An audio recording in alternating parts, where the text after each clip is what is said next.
Baik, Assalamualaikum warahmatullahi wabarakatuh. Kembali lagi bersama saya Hima Fitria Salsanabila Zahro dari PGMI 3D Fakultas Tarbiyah Ilmu dan Keguruan. Kali ini kita akan membahas tentang konsep dasar pembelajaran. Materi pertama yaitu hakikat belajar.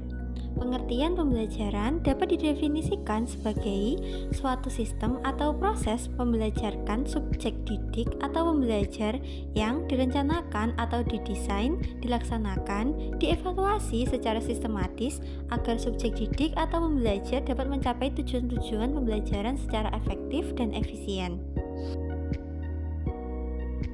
Materi selanjutnya yaitu ciri-ciri belajar.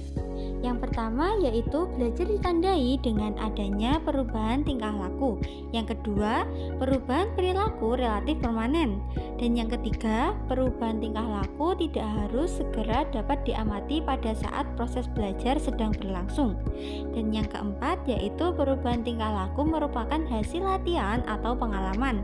Dan yang terakhir yaitu pengalaman atau latihan itu dapat memberikan penguatan. Materi selanjutnya yaitu konsep pembelajaran. Pembelajaran adalah proses interaksi peserta didik dengan pendidik dan sumber belajar yang berlangsung dalam suatu lingkungan belajar. Pembelajaran dipandang secara nasional sebagai suatu proses interaksi yang melibatkan komponen-komponen utama, yaitu peserta didik, pendidik, dan sumber belajar yang berlangsung dalam suatu lingkungan belajar. Materi selanjutnya yaitu landasan filsafat, landasan psikologis, dan landasan sosiologis. Yang pertama yaitu landasan filsafat.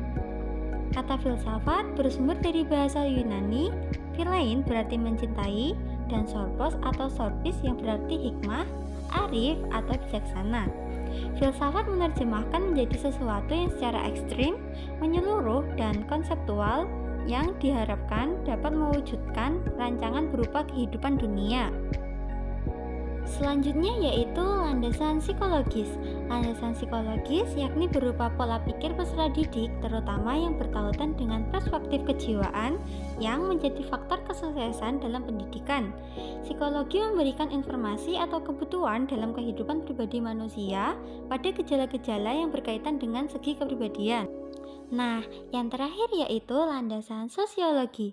Landasan sosiologi adalah di mana suatu proses interaksi antara dua individu, bahkan dua generasi, dan memungkinkan mendelegasikan sosiologi. Materi selanjutnya yaitu persiapan konsep pembelajaran. Tahap persiapan berkaitan dengan mempersiapkan peserta didik untuk belajar. Dalam pembelajaran, jika persiapan matang sesuai dengan karakteristik kebutuhan, materi, metode, pendekatan, lingkungan, serta kemampuan guru, maka hasilnya diasumsikan akan lebih optimal. Materi selanjutnya yaitu penyampaian konsep pembelajaran. Pada tahap penyampaian dalam siklus pembelajaran dimaksudkan untuk mempertemukan peserta didik dengan materi belajar. Tahap penyampaian dalam pembelajaran bukan hanya sesuatu yang dilakukan fasilitator, melainkan sesuatu yang secara aktif melibatkan peserta didik dalam menciptakan pengetahuan. Selanjutnya yaitu latihan konsep pembelajaran. Pada tahap latihan dalam siklus pembelajaran sangat berpengaruh terhadap pengalaman belajar, karena apa yang dipikirkan, dikatakan, serta dilakukan oleh peserta didik dapat menciptakan pembelajaran yang sesungguhnya. Tujuan dari tahap ini adalah membantu peserta didik mengintegrasikan dan menyerap pengetahuan dan keterampilan baru dengan berbagai cara.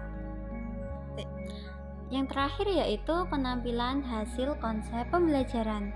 Pada tahap ini merupakan tahap terakhir dalam siklus pembelajaran yang mana hasil dari pembelajaran peserta didik akan terungkap dalam tahap ini.